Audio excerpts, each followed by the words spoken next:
Hello and welcome to Colonial Outcasts, the anti-imperialist podcast that needs a vacation but is unlikely to get one. Today we are going to be doing a roundtable of the conflicts arising in West Asia, which I am calling now the Global War on Terror 2.0.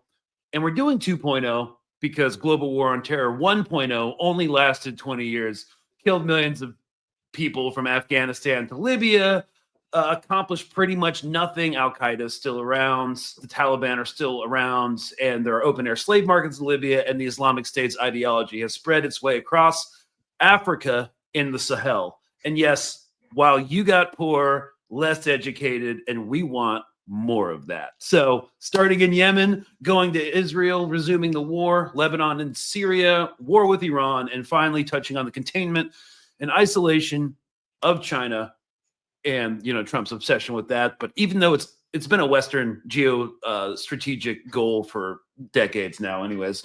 So we should actually talk about the recruiting crisis as well. World War III looks bizarre, y'all. And to that end, we're going to be joined by regular contributors, Travis, former field grade West Point artillery officer, and Alina Xenofontos, political analyst, coming to us from London.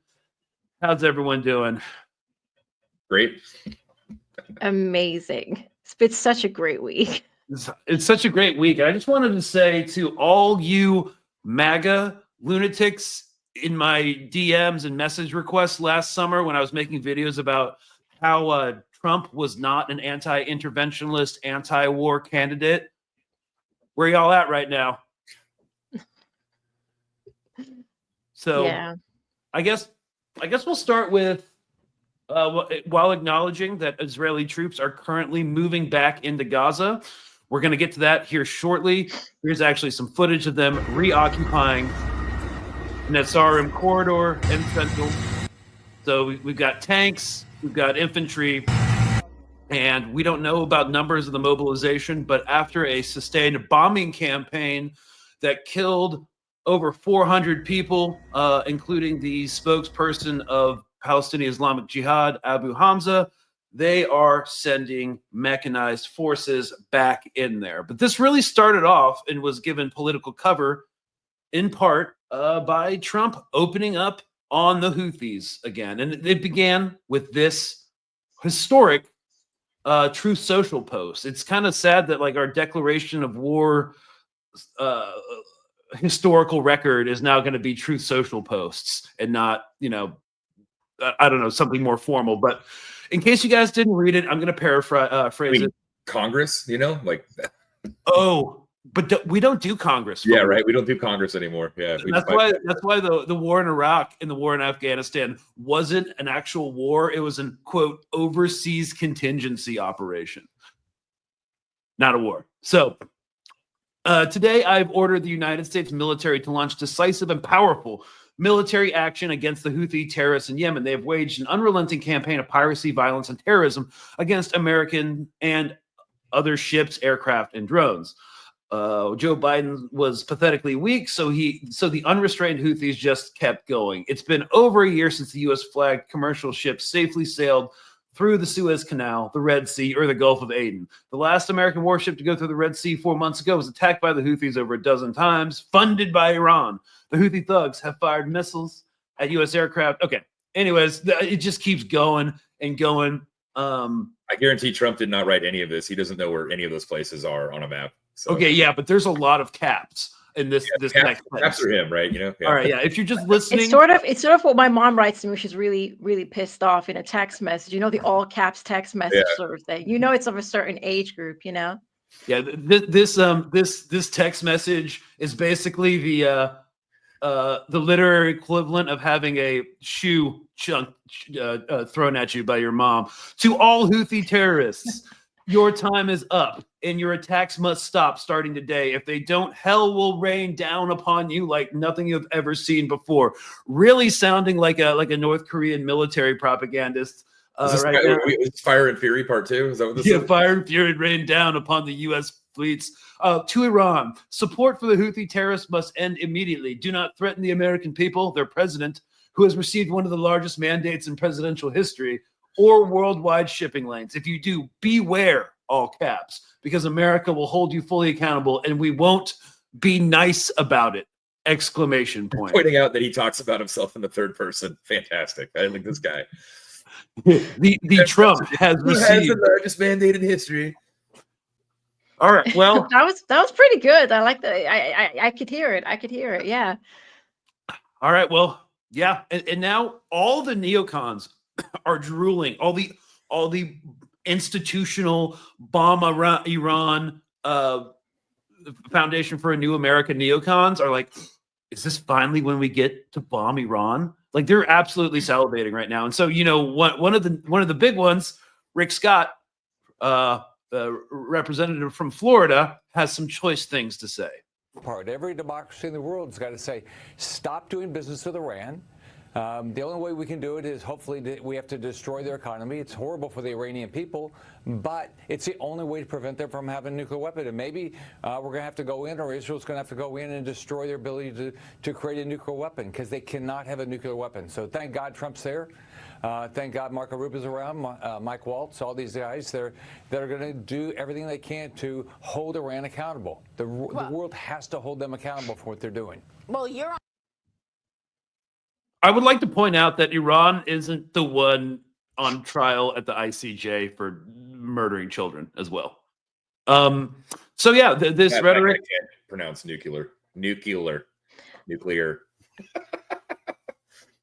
You know what? I just want to say what's also quite infuriating is this idea that the Houthis are just basically some sort of Iranian proxies. And when the reality is that the Houthis, or rather Ansar Allah, originated as a legitimate movement against essentially the dictatorship that existed in Yemen under Saleh, and effectively sort of it was a reaction against the war on terror that initiated in Iraq, and the sort of implications of that, and the sort of like the economic warfare that was imposed on Yemen. So it's a very grassrooted movement that they keep trying to impose as an Iranian-backed proxy. No, there's an organic movement that then, with time, later on, as the years went on, established relations with Iran, sure, but it's still a legitimate Yemeni movement. Yeah, and you know, it's the same thing with Hezbollah. You know, Hezbollah formed organically and then accepted support from Iran. Same thing for some particular militias in Iraq. It's not anything crazy, and I just wanted to pull this up to directly contradict. They're unless you're talking about one of the poles like China, Russia, U.S.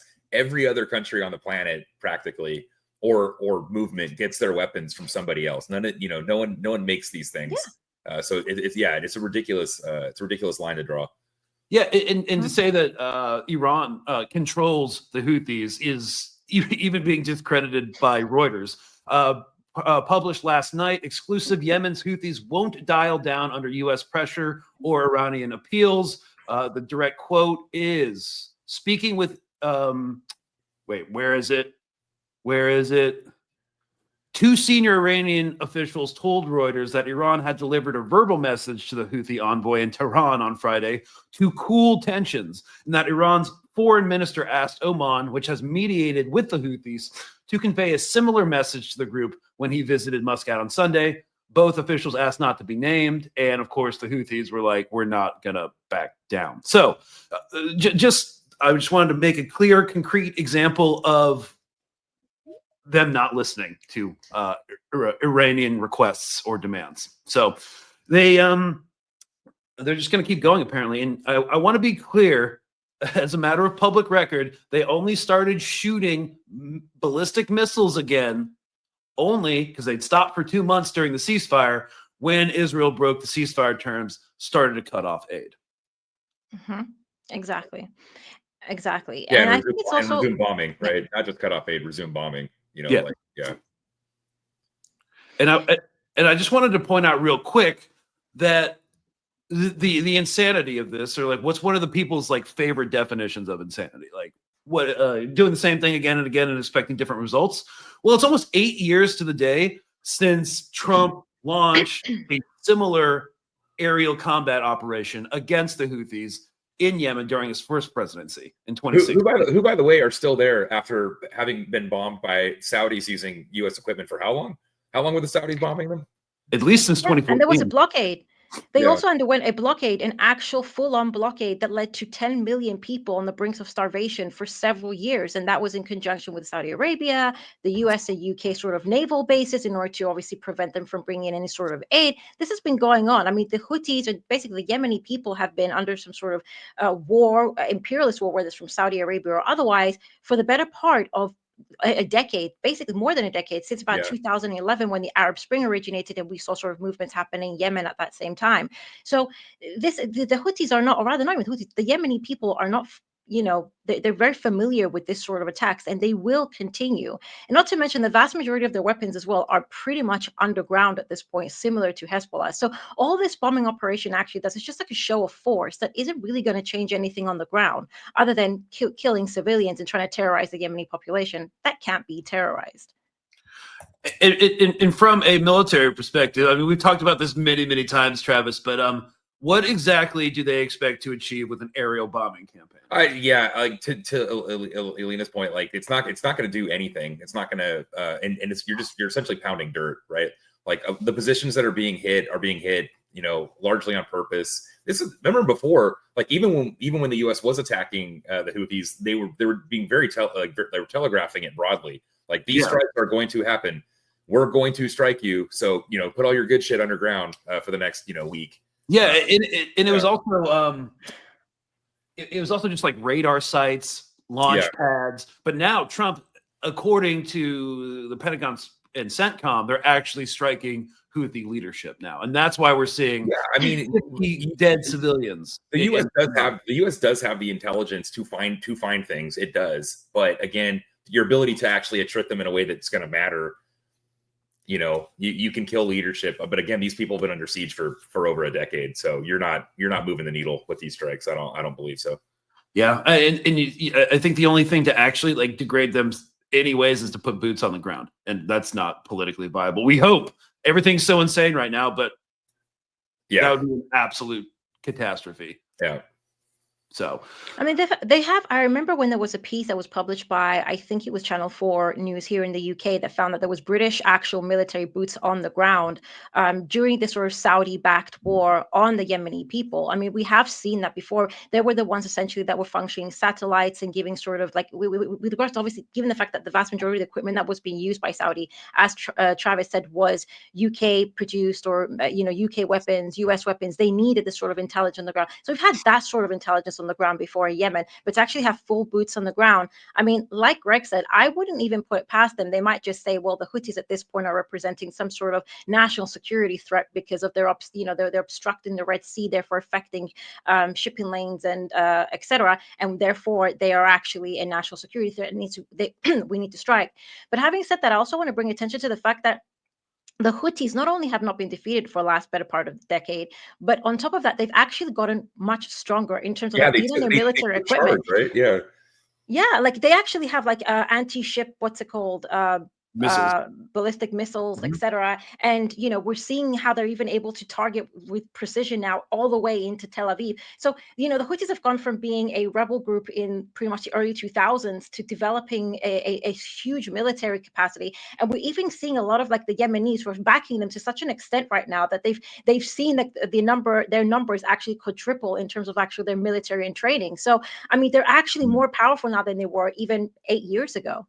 Yeah, and during the uprising, when the Houthis first came into power, a lot of people hated them in Yemen. A lot of people considered them terrorists because they weren't gentle about it, to say the least. But now, like, they weren't even close to the majority in the beginning. Like I remember that. Yeah, but now, like, so many. I was talking to some people in Yemen who a year and a half ago hated them, but now they're just like, you know what? We kind of like these Houthi guys and what they're doing. We're kind of proud of it. That's why over 1 million people showed up to protest in support of the Houthis shooting at Tel Aviv and ships again after the ceasefire was broken by the Israeli government. Like, they do have a lot of popular support too. So like sanctioning Yemen, bombing Yemen is not going to doesn't seem likely that it's going to spark some popular uprising to, uninstall the Houthis like we're trying to do with Iran. And that's why there's such a problem, and One more point before we move on to Israel, because this has given them political cover to do whatever they want. Because now the big bad empire is doing it, so now they can too. Essentially, they did shoot ballistic missiles, drones at the U.S. fleet off the coast. I don't imagine that they could ever flood the zone or be accurate enough to get through the fleet's Aegis air defense system. But guess what? For every cheap ballistic missile that they're shooting, it's costing us $1 million in an intercept.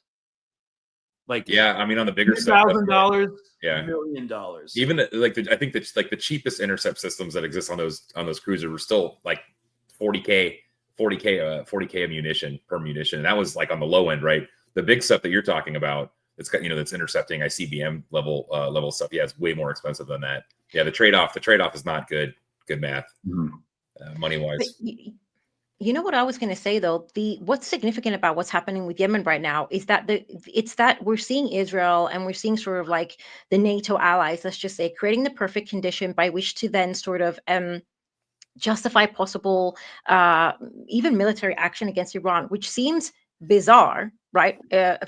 Why would you attack Iran? Because Iran as well has its own significant sort of power and will be able to issue significant blows to sort of U.S. bases and Israel in particular as well. But at the same time, Iran will also suffer significant blows. I mean, we can't deny that fact. And it is a country that has been sort of economically broken over the course of the last 30 or 40 years due to the sanctions that obviously, curtailed it from being able to explore its own sort of economic development. So if that was actually to happen, that would significantly impact Iran, and that would have major repercussions in terms of its connection to BRICS, its connections to Russia, its connections to China, and also its connections to Yemen. So what I perceive that they're trying to do now with Yemen is that first of all, it gives Israel the ability to be able to go back into Gaza, which we knew was always the objective anyway from the get-go. Because even if we look at what was happening, because we're going to talk about Israel now anyway, even if we look at when they initiated like the first sort of breaking of the ceasefire, which is not letting aid in, the argument was we want an extra 50 days in order to get to stage 2, but also give us back all our hostages so that the Palestinians essentially lose every piece of leverage that they have. Well, obviously that wasn't going to happen. So it was Israel that initiated it. Yemen began obviously because the ceasefire was essentially broken. Yemen kept to its word, and they knew that this was going to happen, but they're using it as an opportunity to then go after Yemen, trying to tarnish the axis of resistance, which they still do want to break Yemen. I mean, it's absolutely important to try to get rid of the Houthis so far as possible. But the way that they're trying to pin the Houthis onto Iran is what's most important here, because it's telling us essentially that Iran is the goal here. Because the Houthis are an autonomous sort of group of a government. They don't follow orders from Iran. They collaborate with Iran. It's very different. So by linking that to Iran, the question is, what is the agenda here with regards to Iran as well? And I think that's going to play out with what's happening in Israel and Palestine, what's happening in Syria, and what's happening in Lebanon. Yep. The entire region's about to light up. I think this is like the most unstable in terms of a security situation in West Asia we've seen since October 7th. Mm-hmm. Absolutely. Yeah, absolutely. And yeah. Oh, go ahead. Sorry. No, I was just going to say, if they do try to target Iran, right? And like I said, it will obviously have an impact on Iran. It's going to completely, from the angle of, I guess, I always look at it from the angle of the ruling class, right? Because they're the ones that are the enemy, let's just say, at all times. We always have to focus. I always say it's not an country conflict here. It's not the people of the U.S. against it's pretty much the ruling class. What do they have to gain if they were to target Iran? It will also disrupt not just the international trade routes, but also gas and oil prices are going to go sky high. And we already saw the impacts that even the sanctions on Russia had on oil sort of companies and giants. They could triple in profits. Then they were able to basically accumulate so much money and wealth, sending more people into poverty and monopolizing so much more of the market that they don't care about the working class. It's the people that are going to suffer. But how that's going to manifest in terms of uprisings within particularly Western states, that's going to be interesting. But as I'm seeing it, unfortunately, in Europe, especially. You can also speak about the United States. We're seeing a rise of the far right because of the deteriorating of the material conditions. So as far as they're concerned, they've got that under control. It's not like we're seeing like a communist or socialist uprising happening. We're seeing a rise of the far right, which still allows the ruling class to control, and simultaneously they're going to make abundant amount of profits on the oil, through like the Yeah, the they will. skyrocketing of oil and 100% gas will. companies. Yeah, they 100% will. I mean, people forget that the U.S. is a massive oil producer. It doesn't make that list that constantly, but it is. And if you bring in gas, the U.S. tops as far as its output. So rising oil prices is not bad for a bunch of very rich people in the U.S. 100%. I will add one little note. I think personally to the rise of the right in Western Europe and Europe, not even just Western Europe, and the U.S. I think what you're seeing, and this is not an original thought. I think I read this in Jacobin, but what you're seeing is the left surrendering populism, and the right taking on that populist role. That definitely happened in the United States. The Democrats effectively abandoned the working class in the United States, lost the election, and those populist ideas are being promoted by. So now in place of left populism, you ended up with right populism, and that happened in several places in Western Europe too. Yeah, and that's true. Yeah, it's a joke because the Republicans, the only one who does a worse job of representing the working class in the U.S. than the Democrats is the Republicans, right? They're both terrible at it. But they're the only ones that are worse. But you end up with right populism. That's what we've got here. For sure. Yeah, and that goes hand in hand with, I don't know, making it easier sometimes to manufacture consent for war, because a lot of these MAGA people that I follow, these thought shapers or whatever they want to call themselves, were touting how he will end the war in Ukraine, he will end all wars, he will do America first. And what you're seeing now is, and this is kind of a tangent, and then we're going to go back to oil here in a second. But he was supposed to defeat the globalists. So what does he do? Sign an executive order, basically putting in the process of golden visas. So if you have 5 million in disposable income, boom, you can become an American citizen. And guess what? Guess what you're going to do if you have 5 million in disposable income? You're going to buy a bunch of real estate, all right, in San Diego and Tampa Bay and Florida and Miami, New York City, yeah, where the oligarchs already hold, entire apartment buildings, and extort the shit out of working class Americans. So, anyways, coming back to the Iran thing and this whole ruling class issue, it's not. No, but I wanted to tag on to that because you're right though. But again, it doesn't matter if he does it doesn't matter if he does anything that he says he was going to do. This is a populist. This is populist following. It has nothing to do with ideology. It has nothing to do with actual ideology. It has nothing to do with actual values. Right? This guy is being followed as some kind of godhead, and it doesn't matter what he does. They don't care. MAGA does not care what he does or doesn't do, and how that relates to what he said he was going to do. They do not care. Right. And one thing I just wanted to drive this point home when we talk about the ruling class or whatever, when it comes to these interventionist neocon tactics and strategies, it's not just about oil. You guys remember the California wildfires and the pistachio billionaires that are helping to water. Yeah, it's about water too. Well, it's about water, but the Resnicks who monopolize all the water in California for their friggin' almonds and their pistachios, guess who their biggest competitor is in the pistachio market? Literally Iran. So they fund the Washington Institute for Near East Policy, which is a hawkish anti-Iran think tank that continually crafts position papers about why we need to intervene in Iran. I just wanted to point that out because just how interconnected and wild and absurd all of this is.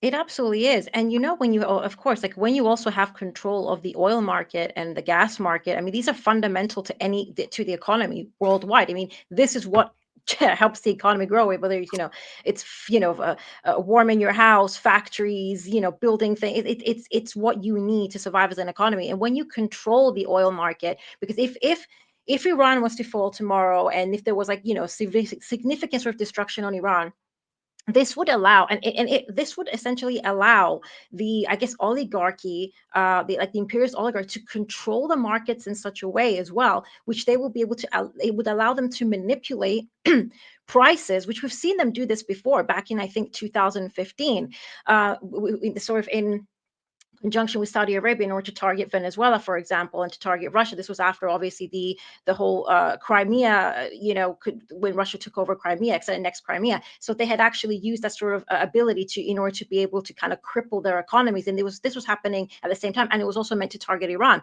So if you're able to break Iran and therefore take even more control over the markets and the oil markets and the gas markets, you're able to effectively then be able to curtail Russia, Venezuela, and any other sort of oil or gas rich country who are so dependent on it. And that's where it gets even more dangerous, because if Iran is brought into a situation where there's direct conflict with Israel, for example, or the West in any shape or form, they've now gotten into strategic military alliances, all in just the last year with Russia, because this was not the case prior. And the reason is because their existence their very existence is contingent to each other's survival. Because if Iran falls, Russia's going to be the next one coming, because they need to have that sort of collaboration with other, I guess, oil and gas rich countries, but also Iran is fundamental to BRICS. And it's very important that, in order to act as a buffer against the West. So we could see Russia maybe even being drawn into this situation in what, I'm not saying directly, or indirectly. Yeah. So it's could interesting. escalate. Like, how is Russia going to behave with a massively pro-Russia U.S. president, right? Do you think that makes any difference? I don't think that's the thing. No. I don't think that Putin is Putin. I don't think that Trump is pro-Russia. In fact, what I think that Trump is doing, and I think I've said this before in our previous one, it's really performative. What he's trying to do is essentially act, because he's trying to appease his MAGA supporters as well. Because he came into presidency on the whole anti-war rhetoric, and we want, to stabilize. And we're seeing obviously how that's playing out in regards to the Middle East. But he's also trying to do the same thing with Russia and say, like, oh, we've approached them and we're going to end this war, but fails to actually mention any significant method by which he's going to do that, or any sort of condition by which Russia is actually going to accept. It's just more rhetoric, empty rhetoric. And at the same time, what he's doing is buying time, wanting to purchase Greenland, which Greenland is fundamental in order to obstruct Russia and China in the North Arctic. That's essentially what he's trying to do, while simultaneously taking the kind of lithium and minerals that he needs to be able to mass produce the kind of weapons which there's a shortage of right now in the West.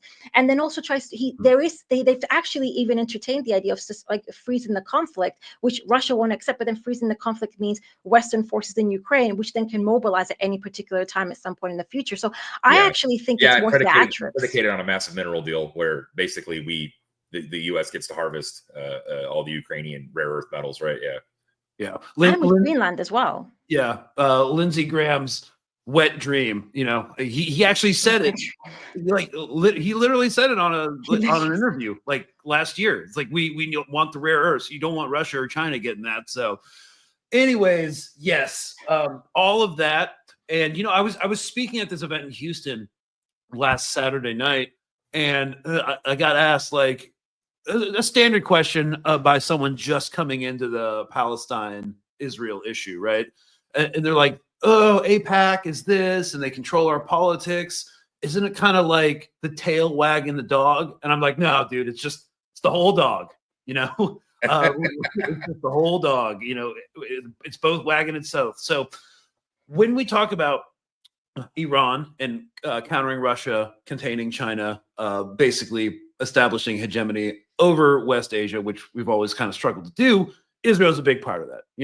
Israel's policy, Netanyahu's, wants Iran gone as well, not just for oil prices. They want to come because Iran currently, since the fall of Saddam, is the only power in the region that can check its impunity. How is that not the tail wagging the dog, though? Because like fundamentally, I don't believe that there's any U.S. interest in supporting Israel. Like I don't think there's any actual reason, military or power reason to do that, but we do it. Like I feel like the U.S. is getting wagged by them sometimes. Well, I mean, I think it's just like the interest of capital. Our defense. I was about to say. Our defense industries. You can make the oil field argument, maybe, but like this goes back to that paper we dug up from the 40s And I think it's still true today. Like there is the net negative so far outweighs any mineral positive or resource positive that it's fucking that math is insane. Right. So what? But it's all about Okay. making a certain select group of people a lot of money. Like the big tech is intertwined with I this guess you're group. right. The taxpayer's paying, not the oligarch, right? So Yeah.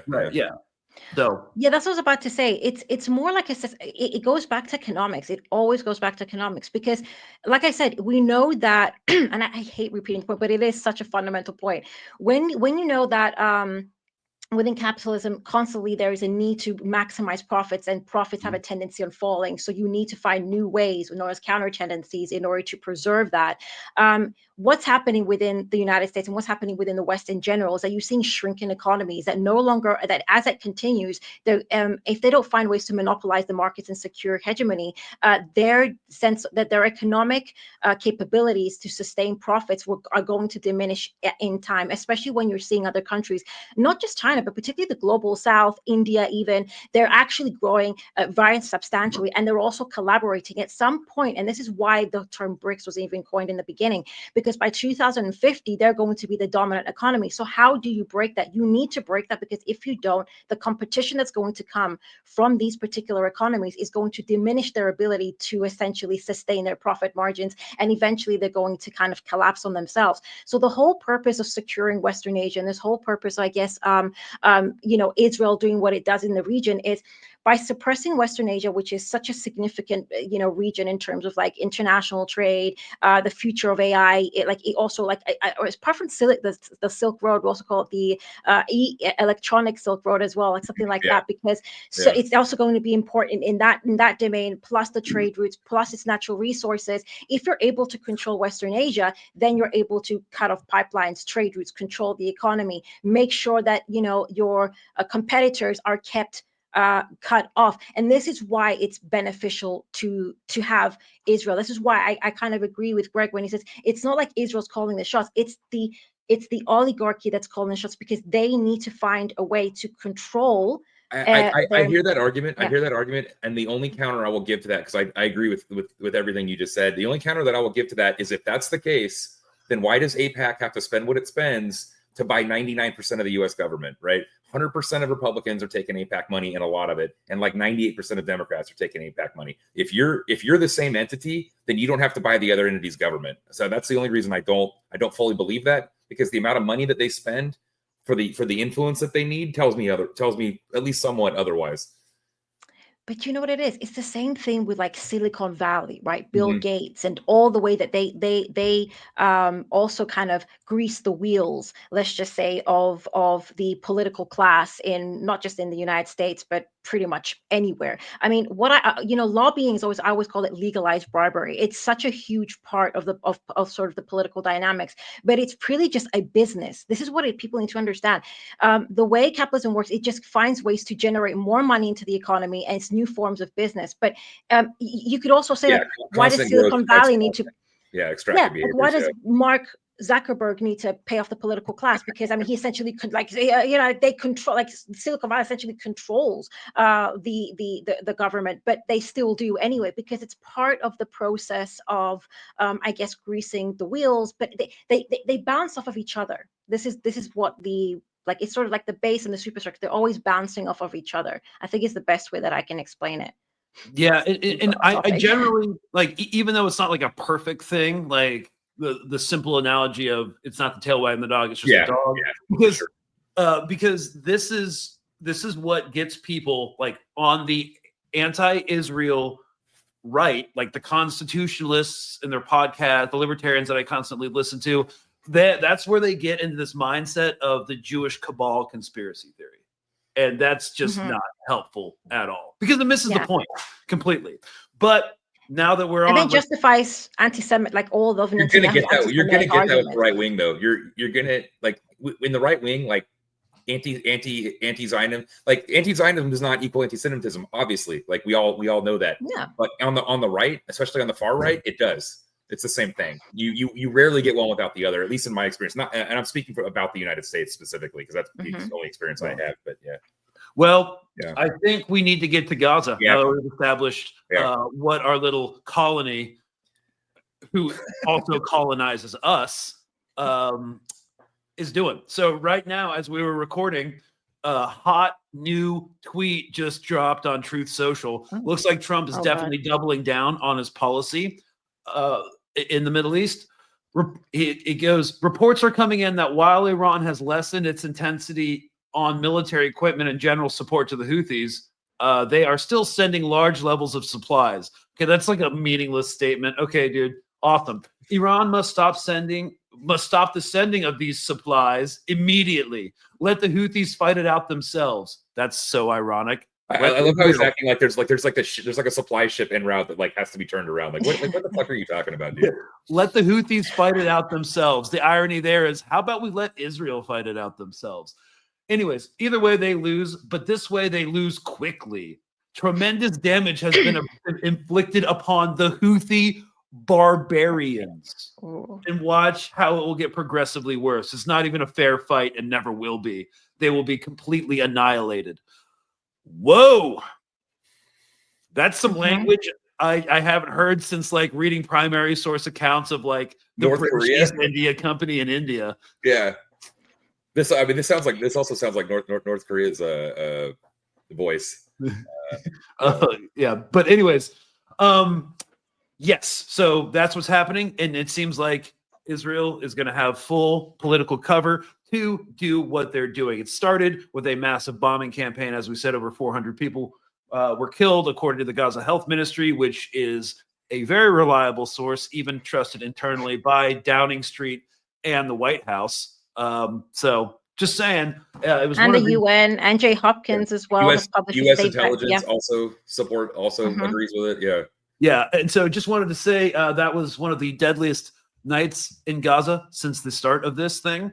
And yes, they have sent ground troops in, and it seems like a lot of people in Israel, not because they don't want Gaza to be destroyed and completely resettled, but because they're not going to get their hostages back. Here, there have been some massive protests in Tel Aviv over the past few nights with increasing police violence against activists. Yeah, they're going to start taking casualties.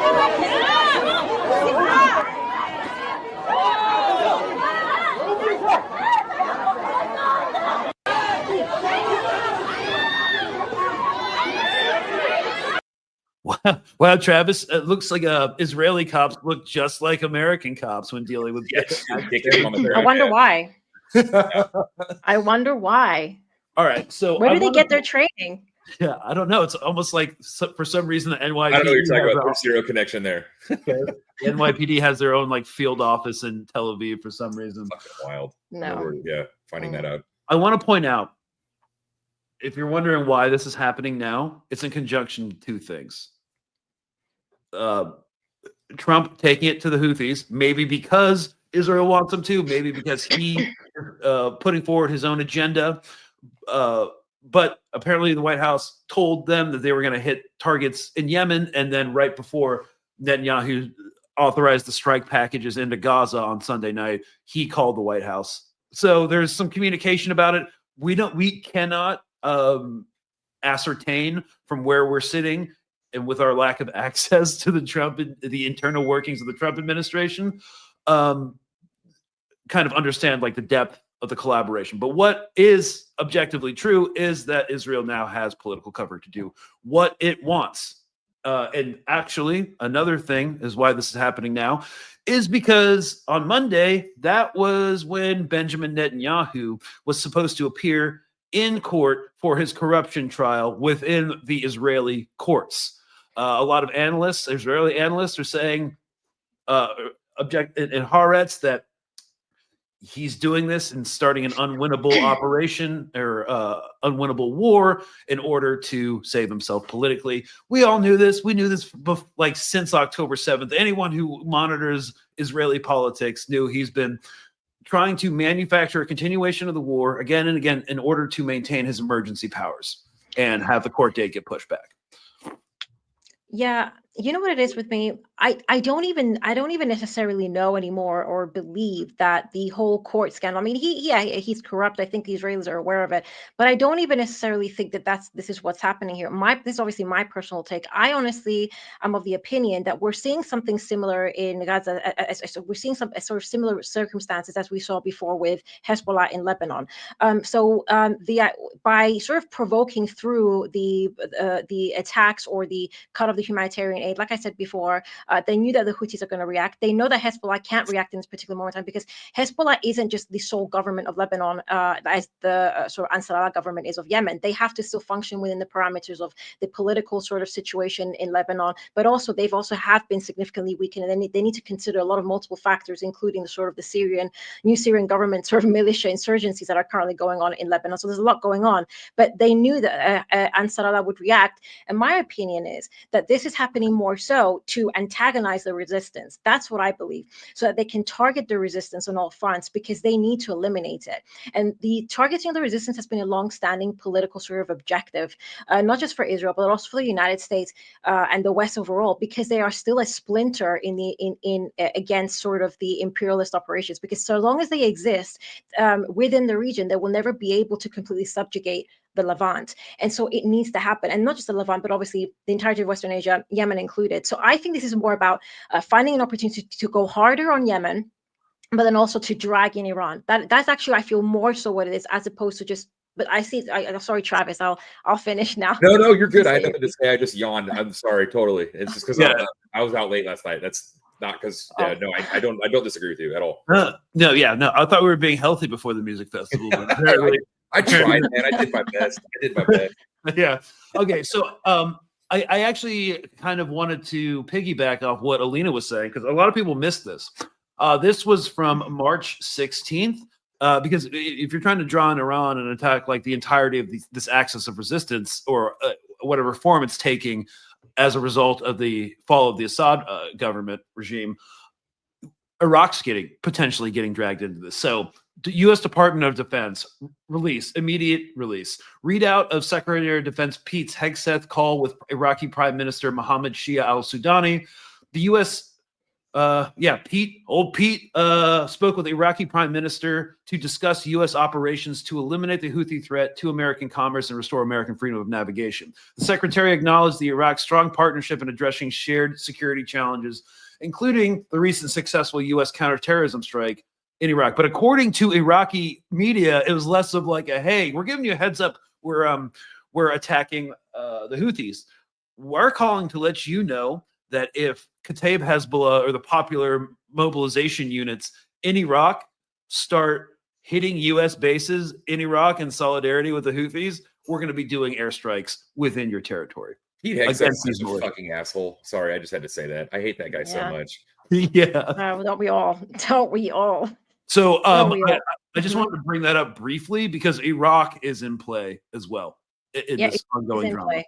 Yeah, and so I have contacts in Iraq that are telling me, like these are some of my most trusted contacts that I've had for years now, that they are hearing sort of chit chat. Obviously, it's not official, that the resistance factions there are looking to mobilize. So this you could see, because at the end of the day, what's happening in the region is going to affect Iraq. What's happening in Syria, what's happening in Lebanon, is going to affect Iraq, and so they need to do something because right now there's a threat in Syria for Iraqis as well.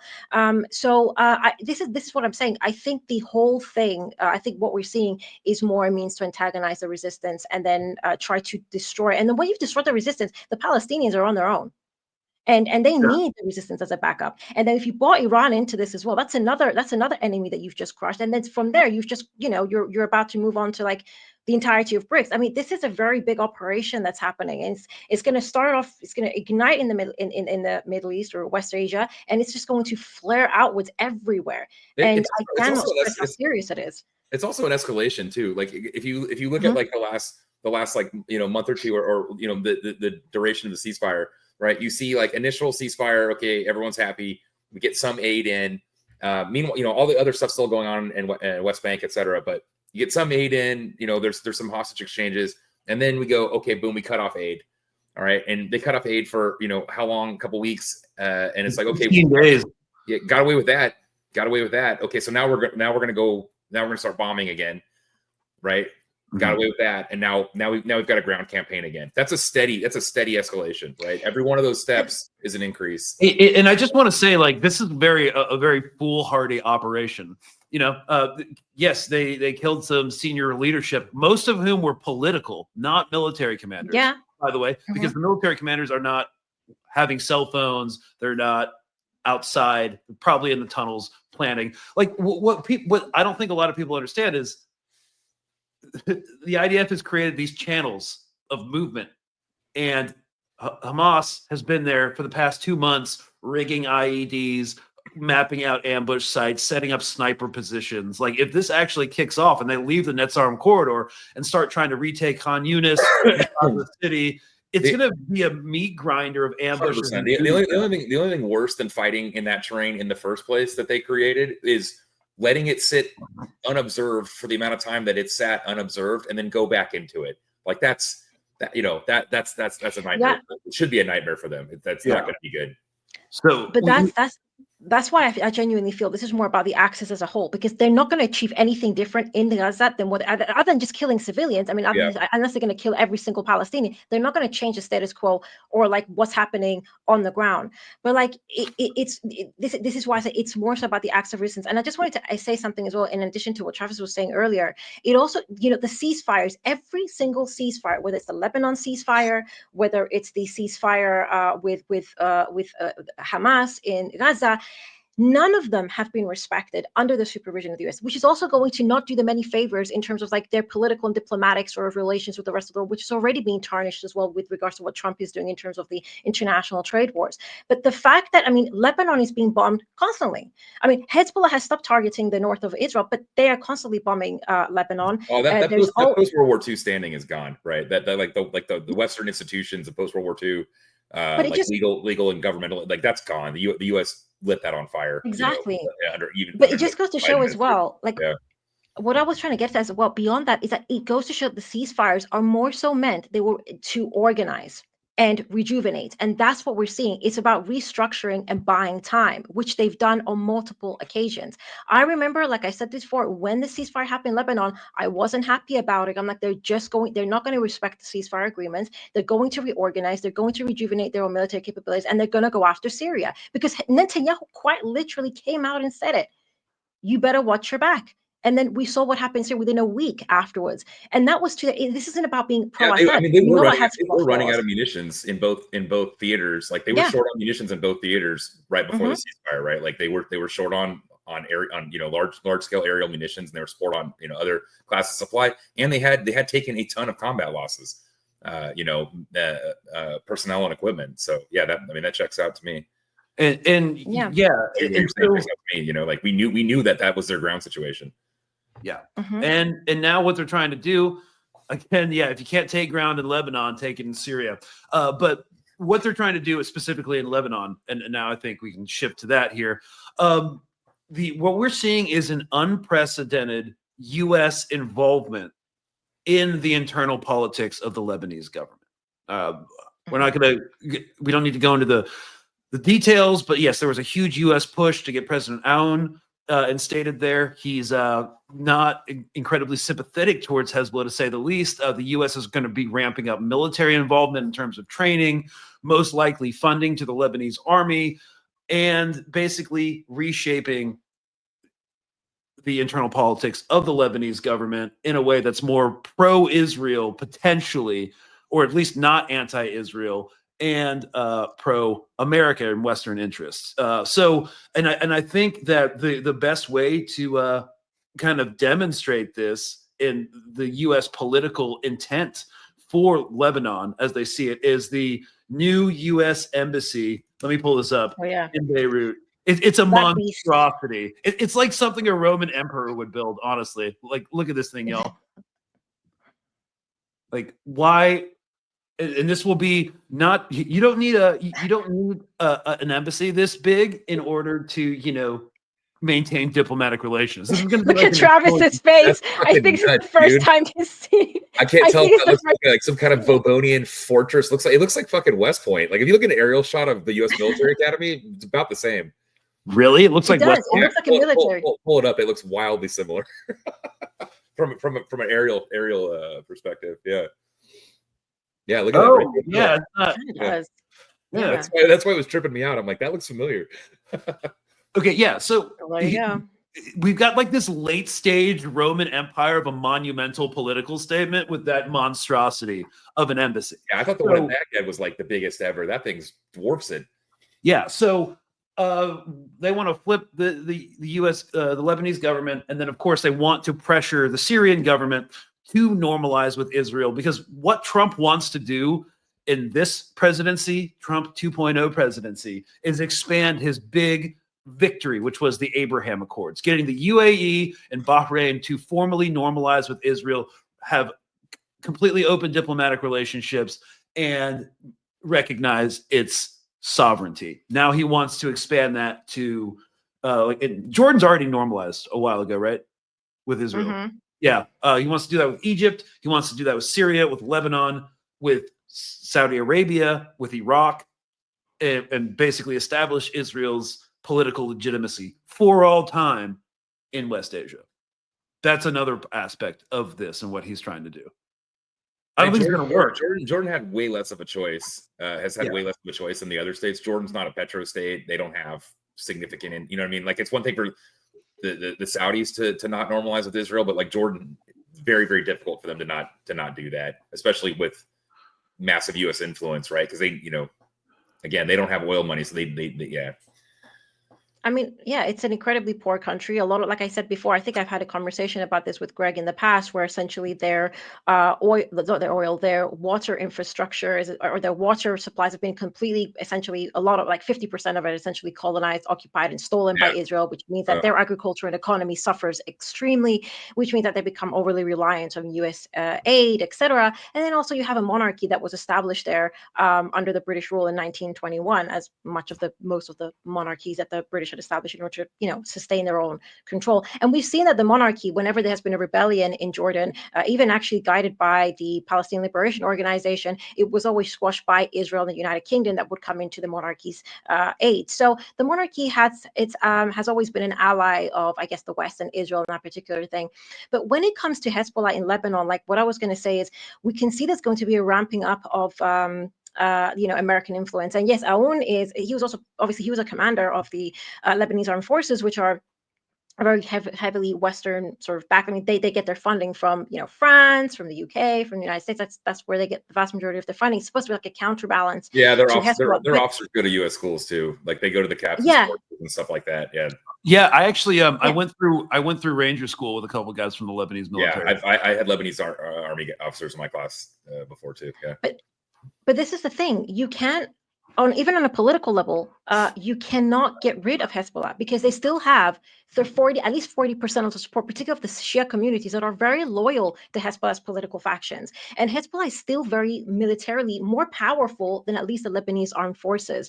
So there's going to be this internal antagonism taking place in Lebanon. But what concerns me is to what extent. So what I'm seeing, and with regards to what's happening in Syria as well, because it is connected to Lebanon, I think these attacks that are happening, I mean, the massacres against the minorities, that would include particular attacks towards Shias in Syria, are directed specifically at antagonizing Hezbollah in order to try to maybe get them to sort of act. And when that happens, it's going to become the excuse that Israel needs to continue its advancements onto Hezbollah at a time that it's particularly weak. And that's what's concerning to me. And then you do have this advanced sort of involvement now of the U.S. in the Lebanese politics. You have Aoun, who's in power, and they're not favorable towards Hezbollah. And I don't know how that's going to play out with regards to even the Lebanese armed forces, which are nowhere near as powerful as Hezbollah. But if they're trying to manage HTS sort of affiliated militants coming through into Lebanon, plus Israel maybe using it as a pretext to bomb, who are already, by the way, still occupying parts of the south of Lebanon, and then you have a hostile sort of a government and an armed forces. I mean, this is really encircling and containing Hezbollah at the moment, and it's paramount that Hezbollah doesn't completely capitulate, because once that happens, you've lost one of the most, I guess, powerful forces of resistance in Western Asia. And again, that will impact the Palestinians. I mean, Israel's just going to do whatever it wants now. Like, Israel's just going to be like, right, the whole place is for our taking.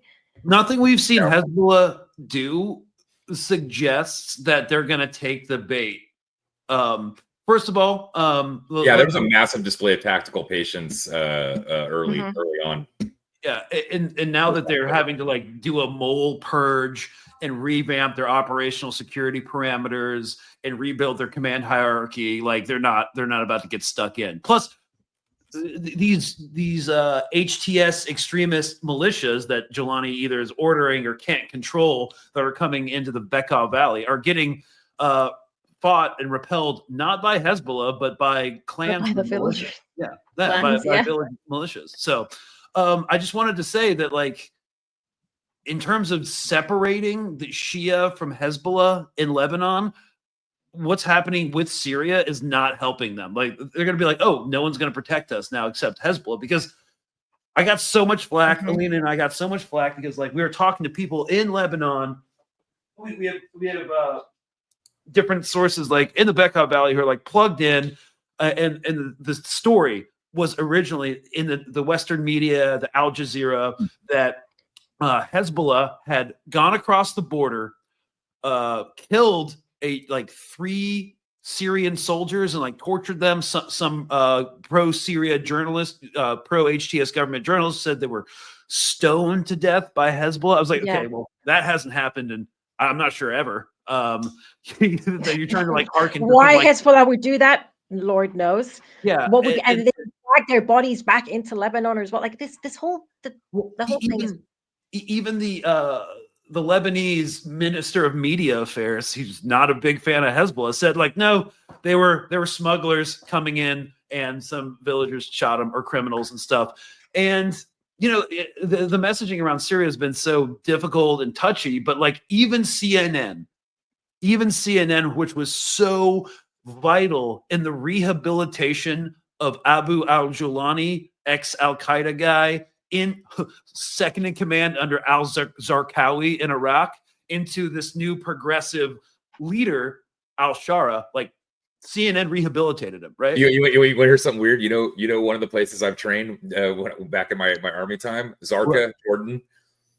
Oh, Which, yeah, al-Zarqawi is from Zarqa. Yeah. I've been to Zarqa, Jordan. Yeah, the Jordanian army was training us. Yeah. Well, even CNN has called what happened in Syria ethnic cleansing and massacres of minorities in coastal towns. I said that the number of 6,000, which was floating around from Damascus all the way to the coast, was most likely battlefield rumor, but it was pretty intense. And it's only the last stage in a cycle of anti-minority violence that I think we're going to see, and that's just going to reinforce, people in Lebanon's reliance on Hezbollah. And yeah, I don't know what's being achieved here. Yeah, I'm staying out of that one. I've watched you have to do cartwheels through that minefield for the last 2 weeks. I don't care anymore, because they won't even recognize that there is an extremist problem, a foreign fighter problem, and a Sunni nationalist problem within all these 40 different militias that don't like have a central command structure that constitute the new Syrian army.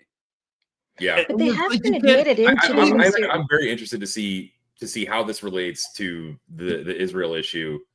Who tries to leverage that? Yeah, it's sectarianism, but this is how it's going to play out. Like, this is my opinion, because I've seen how it's played out multiple times. I mean, throughout history, whether it's like in India, whether it's we've seen this happen over and over again. Whether it's like even post-Iraq invasion, that's no. But what they're going to do is like we need to provide some sort of like it's like what happened in Cyprus. UN peacekeeping forces, buffer zones, left, right, and center. Western sort of military. We have buffer zone like right smack bang through halfway through half the country. So like this, I feel like this is what they're going to do. Like, we need to now protect the minorities. We need to protect, while supporting these extremist factions that come into power, because we always knew what their ideology, right? We know what ideology these individuals have. They're not like some sort of left-leaning, workers, let's overthrow Assad and establish a true people sort of I don't know, Republicans. No, what we're dealing with is like, extremist takfiris who have taken power. We knew this was going to happen. And it's actually even in the leaked WikiLeaks documents that said like even Israel knew and the West knew that this would bring about sectarian violence, which actually would be to our benefit because it could draw in Iran and it would allow us essentially to kind of infiltrate further into Syria. So then once you've got that, you've now established multiple different buffer zones and military presence in Syria. And Syria is so central to the Levant and it connects, for example, Iran to everybody else. So now you've got like a significant presence there that creates problems for any sort of resistance within the region. I think that's sort of like what their objective is. How successful it's going to be, I'm not quite sure. But this is why, and I'm also concerned this kind of sectarianism may be taking place in Lebanon. There has been a history of that before, like the Lebanese civil war. What if this reignites certain tensions? And we're seeing this rhetoric which is being normalized, and that's what I find most terrifying. And on online platforms of the Sunnis and the Shias. And I even saw, and I wanted to bring this up underneath my last video on Colonial Outcasts, somebody tried to come after me, not for anything I said, but they emphasized, what does Alina know? She's Greek Cypriot. The term Greek, by the way, is an imperialist term. We're just all Cypriots. She's a Greek Cypriot, the slayer of Sunni Muslims. This is the problem. Elena Xenofonso, it's me, the slayer of Sunni slayer. Muslims. But this is because their sole analysis is founded on like identity politics, particularly like religious identity, sort of identitarianism. Your last name would make a pretty tight like warlord name. Just saying, but like okay, no, but like okay, all right, it kind of is, but like that's the thing. For example, using terms like Greek and Turkish, though that was British colonial terms to divide the people between the Christians and the Muslims, and then they're using them so they're becoming essentially mouthpieces of imperialism by doing so, and then forwarding that sort of like in divisive language, which is not just therefore filtering through like going throughout the Levant, but even in places like even Cyprus, which is right next door. And ironically, by the way, my family had to leave Cyprus because they were leftists and communists, and the CIA-backed far right actually was killing my family too, alongside all the Muslims. They so would never, not really much of an CIA argument. would never do such a thing. I don't know what you're talking about. There's no way. Like. That's how my dad became like a refugee. You know what I mean? It wasn't even during the Turkish invasion. It was actually because of these particular groups. So not really much of an argument, but like this is what we're seeing, like the Sunnis and the Shia, and they're arguing online. And how this is going to manifest in Lebanon, I don't know. Well, here's one thing, and you know how we've spent a lot of time over the past like year and a half putting certain Israeli military and political policies into the public discourse, like the Da'iya doctrine, the mass collective punishment of civilians in order to politically pressure the associated militant population, the Hannibal Directive, all these different things. Well, it's interesting because Israel is very Did you hear Bill Burr's joke on that, by the way? No. He's like, if I get in a fight with my next door neighbor and he's holding a baby, he goes, I don't punch through the baby. Yeah. I don't know, maybe. Yeah, maybe. I mean, if you're the IDF, you do. Yeah, for sure. If you're the IDF, you actually just punch the baby. Yeah, you just punch the baby. You just punch the baby and you keep the at least some of the militants alive so that you can justify punching more babies. Sorry for interrupting. Alina, our as you know, our shit is such a circus over here that the voice of reason is comedians. Like that, they're the only ones making any fucking sense on the but comedians tend to have that. And comedians, you have to be rather intelligent to also be a comedian. Well, in some cases, in some other cases. I mean, have you seen conservative Not to name a few. Conservative comedy? They're not funny. They're not funny. All right. But hey, I just want to get this point across. Okay, so sorry. Israel doesn't really change its foreign policy. Like they're still talking about the Ben Gurion Canal in their inner circles. Like and that was like from the 50s. So there's still this idea, like a lot of their foreign policy and a lot of their strategy comes from like the Ben Gurion era, right?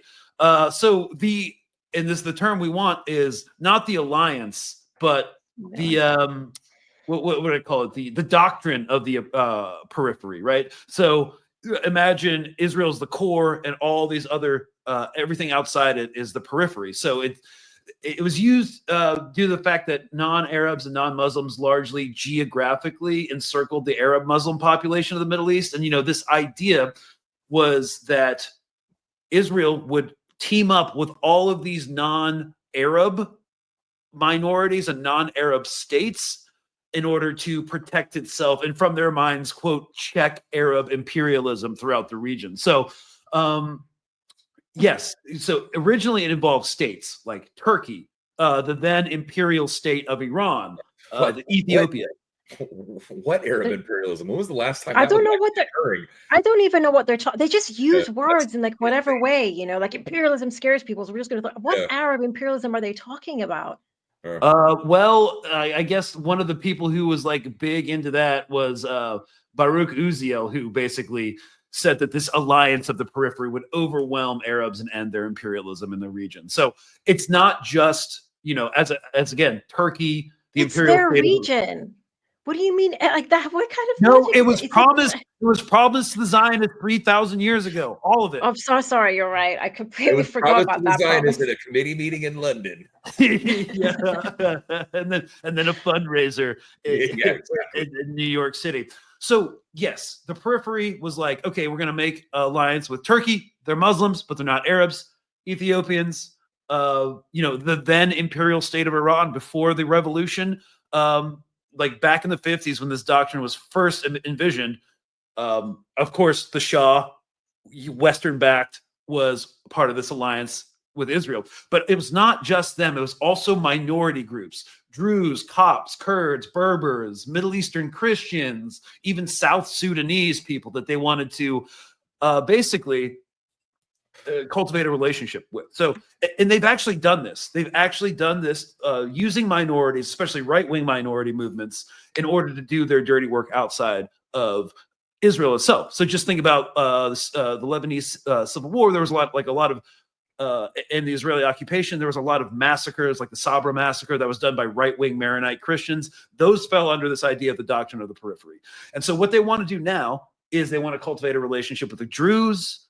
They want to take disaffected other minority groups and come in to protect them, being like, we have to invade more into Syria to, you know, protect the Druze because we have Druze in Israel and we love our Druze from this radical government. So while Israel is very pleased about the fall of Assad's government, they're going to use the fact Jelani's past and the fact that he can't control his crazy militias as a justification that they need to expand in order to protect minorities along the coast, the Alawite populations around like Tartus and Latakia, perhaps have a military or at least a heavy intelligence presence there, and protect the Druze in southern on the southern border, and thereby expand that way as part of their doctrine of the periphery, protecting minorities because they're the good guys, and you can't be gay in Gaza. Oh yeah. I also want to say one day we should actually discuss also the clean break plan from 2009, which was an agreement. It was drafted by Netanyahu in the 2000s, and it is kind of similar to this sort of idea as well, essentially of you know, collaborating with particular states, Turkey being one of them, in order to secure the region within their interest. And this is important as well because Turkey is also using the same sort of excuse now to expand within Syria, occupying territories in Syria, claiming that it's for, you know, matters of national security, but they're the ones that essentially funded, you know, like the SNA, Right. for example, a lot of these rebel groups. So who are you protecting against? You're the ones that put them there in the first place. So, but this was part of the problem. This is what happens when you place lunatics in a country, and that was the objective. Yeah, exactly. Real quick, I think we're going to keep going on this episode longer because there's so much to discuss, but Travis has a hard out in like 2 minutes. Real quick, Good talking to you. I always enjoy the economics lesson, Alina, so appreciate it. Real quick, I just wanted to ask one question. Now that we're getting rid of DEI in the military and, you know, waging a war on black soldiers because they can't shave because of their face bumps, so they can't. And we're deleting them from government websites, historical websites too. So that's great. How do you think this will affect the already existing recruiting crisis and therefore U.S. power projection around the world? It'll make it much worse. I think there's a segment of the U.S. population that thinks, okay, because the military, chunks of the military are largely white and chunks of the military are largely conservative. That doesn't apply to the body of troops. You know, the officer corps does swing that way, does slant that way, but the enlisted group does not do that. Minority Americans make up large percentages of U.S. forces, and what you're essentially telegraphing is you're not fucking welcome.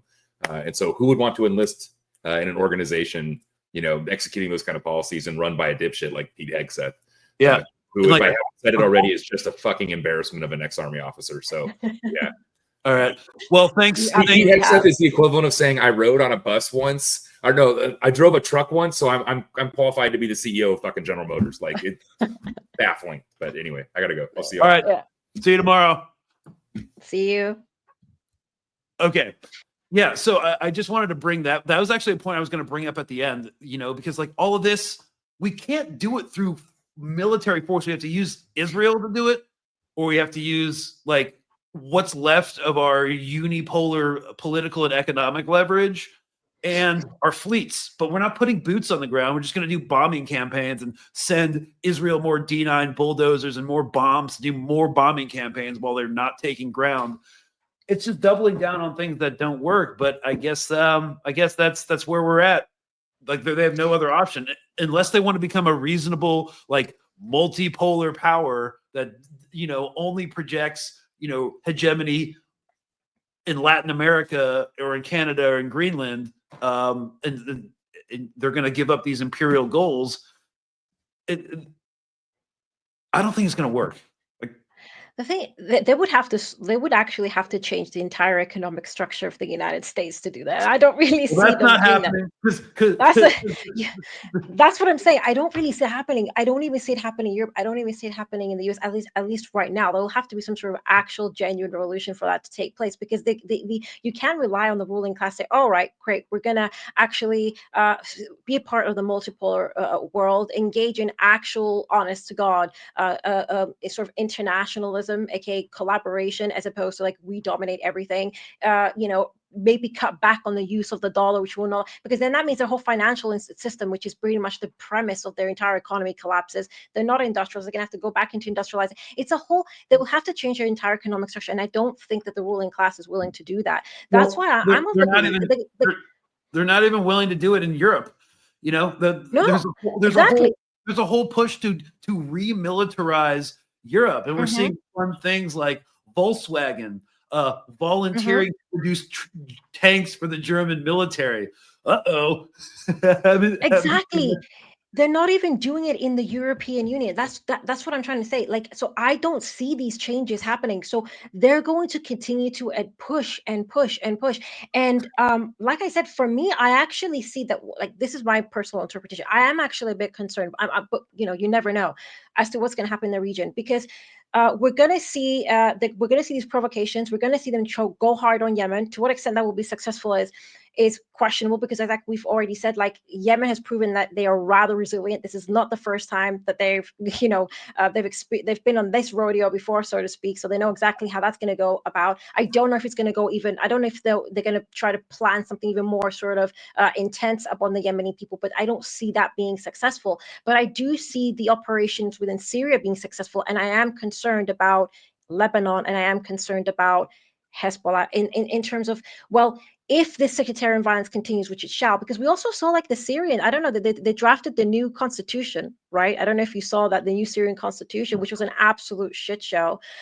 Basically, Jolani will appoint 1/3 of the parliament, while 2/3 will be appointed by the committee. That's the one thing. But the committee that appoints the 2/3 of the parliament will also be appointed by Jolani, and Jolani also will appoint the members of the Supreme Constitutional Court, which means that he basically will control the entire establishment. So the whole idea of separation of power ceases to exist, and even though the Constitution says there's a respect for separation of powers, so then that's also triggered a lot of frustration among the Kurds as well as other minorities, saying, well, how will there be sort of a system of checks and balances in this government, and how do we secure our representation in this particular situation? So I see that it's going to escalate even further. Well, yeah, and I think the honeymoon period is gonna wear off for a lot of people. This was texted to me by someone with knowledge of this in Damascus. The funny thing is that the committee appointed by al-Jolani drafted this constitutional declaration, which says it relied on the outcomes of the 2 sessions of national dialogue, which was held in a ridiculous manner, as it did not represent the entire spectrum of the Syrian people, including the Kurds, Alawites, and Druze. Most of those who attended this dialogue are unknown to the people. It is enough for you to be a supporter of Sharia to be part of it. The Constitutional Declaration also relies on the results of the Victory Conference held by al-Jilani with the leaders of his factions, which was based on his appointment as president of Syria during the transitional period. He's also said that there won't be presidential elections for at least the next 4 years. So I read 4 or 5 years, something like that. Yeah. So, I mean, and so the sectarian violence, but this is the thing, like I've had people from Syria, like some of my friends saying, I mean, is everything that's occurring, are they on the direct orders? Are they not on the direct orders? I'm like, it really doesn't matter because we knew that this was going to happen. The performative effect is the same. Like he knew that sending those specific militias into heavy Alawite territory were going to get up dirty work. And if he didn't, he's just incompetent. But he's not. He's not exactly. I mean, you have to get it. You know how Jilani was running Syria from the way that they were running Idlib, like when HTS was running Idlib, which we saw these sort of like persecutions that were happening even within these territories and these sort of strict interpretations of Sharia law, etc. So, and like as I said in our last podcast as well, like the whole justice minister who was there. So, what I'm concerned about most is that the sectarian violence is going to continue. And even though, for example, the Kurds, like the SDF, has now been supposedly sort of inducted into under this whole government or the new Syrian government, the Kurdish people have already taken the streets and said that they are not particularly happy about this. They are not particularly happy about the new constitution that has been drafted. And above all, the Kurds are first Kurds before they are even Sunni Muslims or anything else. And I do see that there's going to be conflict there as well. And this is going to justify further military presence, and it is going to really clap down on the resistance. And that's what I'm concerned about. And I do see them then using Syria as a means to further encircle Iran. And I do believe, especially what we've seen with the Houthis, that they're going to try to come after Iran. And no matter how much, and even though Iran's going to retaliate, when Iran retaliates and hits all the US bases, that would include bases in Cyprus, because Cyprus is being very severely used, which is, by the way, I don't know if you know, but Cyprus is now just being given a second Iron Dome by Israel. Out of nowhere, these things are happening. Why? Really? Because we know that it's going, Cyprus is also going to probably get dragged into this, which is also an EU state. So this is, I consider this to be a very serious escalation. I believe that for the imperialists, destruction also does serve them up to a certain degree. Yeah, I mean, look, if they can't find a way out of this mess, they're going to create some chaos and look for an opportunity and exploit it as best they can. Here's the issue, and we talked about that when we did our episode on the path to Persia, that infamous Brookings Institute report by the Saban Center for Middle East Policy. Haim Saban, Israeli billionaire, by the way. So he funds that. It's a very hawkish anti-war carve out within the Brookings Institute. But anyways, yeah, if you read it line by line, back in 2009, when we were more politically and militarily powerful, when economic sanctions were working better than they do now, when Iran's always kind of had this narrative surrounding it that it's always been like super unstable and at the verge of collapse. And if we were already involved in the war on terror, and it was only 2009 that they were talking about Iran in 2006. It hasn't happened because it's not politically viable. The terrain is so much more difficult, and the landmass is so much more difficult to deal with than Iraq, which is pretty much flat. You're going to have insurgencies for years in the mountains. If you invade, then it has 5x the population, requiring like 5x the amount of troops that are going to be required for a security force. And where are they going to come from? Like, it's just insane. So like all we could do really, like, unless you want to airstrike Iran and then expose your bases to massive aerial bombardment with hypersonic missiles, the only thing you can do is like sanction them and threaten them and bluster. Like there's no military action except for trying to destroy the axis of resistance that we can take against Iran, because we cannot attack the Iranian heartland. We just can't do it. And the American people wouldn't stand for it. So what we have to do, because remember, the axis of resistance was created during the Iraq invasion, right? That's when it started to come into existence. Because I always say this, Iran was not going to weep a bunch of tears for Saddam getting overthrown. However, they knew that they were next. So it started in Iraq, kind of funding, giving intelligence support and training to militias, sectarian militias in Iraq, and then it expanded. And of course, they've always had a relationship with Hezbollah, expanded to the Houthis. And this is their one check that they can do to combat Western hegemony in West Asia, which is coming for them. It's through the axis of resistance. So if you want to make Iran isolated and no longer able to project any sort of power within the region, you have to destroy all these different factions, which aren't necessarily controlled by Iran in the first place. No, You know, exactly. it's The just only- just one more point. It's just their strategy is like, yes, they also didn't control the militias in Iraq. They just funded them there, so it would bog down the U.S. and so that they couldn't shift to Iran. So that's kind of like the same overarching strategy at the axis of resistance in the first place. Like they don't need to control the Houthis. They just need to make sure the Houthis are bogging us down in somewhere that's not Iran. If that makes sense. The only thing, no, I mean, I get what you're saying. The only concern that I have is what if they actually, I mean, I don't see the US invading, but I do see them maybe trying to target oil facilities and all these other infrastructure that would bring about chaos. Then they'll blow up our oil interests in the Middle East then. But that is something that they would probably be willing to do, because if you're actually able to take away some of their most vital revenue, then as I said before, this would actually allow them to further be able to control like oil prices, and it would also give them a boost in terms of profits, because oil prices will also skyrocket, etc. This will come to their benefit, but and you've also imposed a huge economic catastrophe on Iran, taking it back decades. So I mean, that could also be a course of action, because this is just obviously speculation at this point, but because I see the way the narrative has been tailored around Iran, like the way that they're trying to link everything to Iran and they're threatening Iran directly constantly. To me, it says they are trying to find the perfect excuse by which to target Iran, not to invade, but to issue damage. And that could be one of the means by which they do so. That was being discussed, if you recall, during when Israel was contemplating its first direct strike package against Iran last summer. The oil facilities and processing plants were on the table, but I don't know. It's kind of like a nuclear option, because Iran would have like nothing left to lose at that point. I don't know. They wouldn't. They wouldn't have anything left to lose. But that's why, I mean, and then if Iran does retaliate, they will obviously hit a lot of their strategic bases in the region. I think they absolutely would. But it's sort of like a gambling game. It's like, okay, well, we're willing to do that, but at least we've just taken out Iran and taken them back decades. Yeah. That's gonna obviously, then now you've isolated Russia as well in the same situation, because now you're able to completely control oil prices, and that's gonna boomerang back into like how you're handling Russia and cornering economically, and also you've just taken away one of the most significant players in BRICS, Right. like quite substantially.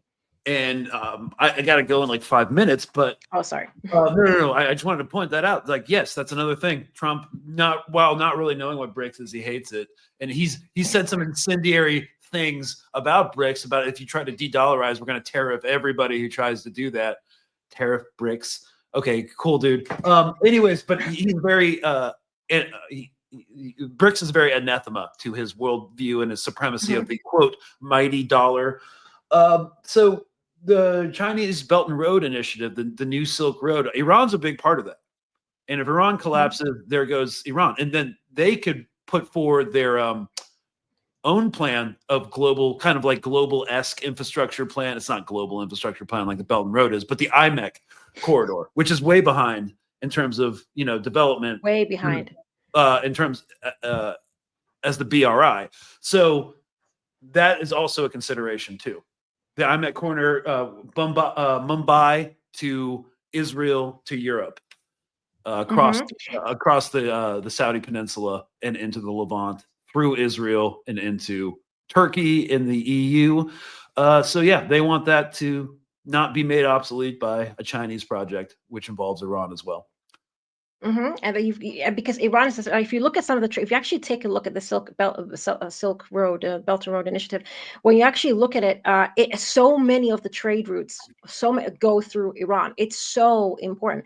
And also, if that was to happen, Saudi Arabia, who re-entered like this sort of peaceful agreements and negotiations with Iran, that will kind of be thrown out of the water, because Saudi Arabia is pretty much, like I said, it's a swing country. It's going to go wherever its interests lie. If they start to see that, BRICS is okay, it's pretty much over, Iran's taking huge hits, they're going to start realigning even more so again with the West. So and how the Gulf monarchies are going to act, which are already, anyway, they're already comprador states as it is. But let's just say there was even a consideration on behalf of Saudi Arabia, which it is, this Saudi Arabia is playing both sides, that's going to secure where they're going to align more so. So that's why I believe that I'm of the opinion that whether it's now or some point in the future, I'm of the belief that the end goal here is Iran, and then for at least what's happening in Western Asia, and then that will escalate to Russia, and that will escalate to China, and China is the ultimate prize. And it's not just Trump, right? Because we saw the Biden administration, with all the 100% tariffs on particular goods, et cetera, in China. And this has been pretty much a long-standing now bipartisan sort of position on China, much like even with Iran. So that's my opinion, really, to be honest with you. I don't want to be all catastrophic or anything, but I just think that they're desperate to keep power. Yeah. And they're not really going to change their playbook. Of course, like, Trump's he's a showman. He's a reality TV show star. So when he was like, I'm going to end the war in Ukraine, okay, we'll see. I'm an anti-war candidate, but I'm going to bomb Yemen, support Israel no matter what, try to expand my political victory of the Abraham Accords to encompass all the Middle East, promote the IMEC corridor, isolate. He also threatened Panama. Yeah, also Panama. Yeah. I can't get into that because I got to go. But and then yes, China is the ultimate goal. We've known that naval readiness orders have been issued to prepare for a confrontation with China over the Strait of Taiwan in 2027. So this might happen rapidly if it escalates. Anyways, that's great, guys. Well, thank you for sticking around for like 90 minutes. If you made it to the end, you're a real one. There's a lot of stuff going on. And it's World War III. I would say it's looking very bizarre. Very likely. I'm warning people, like, I don't know, guys, in the next few years. So just, plan what you're going to plan, how you're going to mobilize, consider that in your decision-making process. That's all I have to say. It kind of like reminds me of like the build up to World War I, like all these little regional conflicts all of a sudden just exploded. So basically. Yeah, well, here we go. Okay, guys. Well, hey, this is going to be the only episode I do this week. I'm heading to a music festival in Houston. It's going to be rad. I'm going to take a 5-day break and then come back and hit it, before I'm arrested by ICE and deported to the afterlife for thought crime, So get ready. It's only going to get more insane, and you guys are awesome, and we'll see you next one. Thanks so much, Alina, for coming on, and we'll see y'all next week.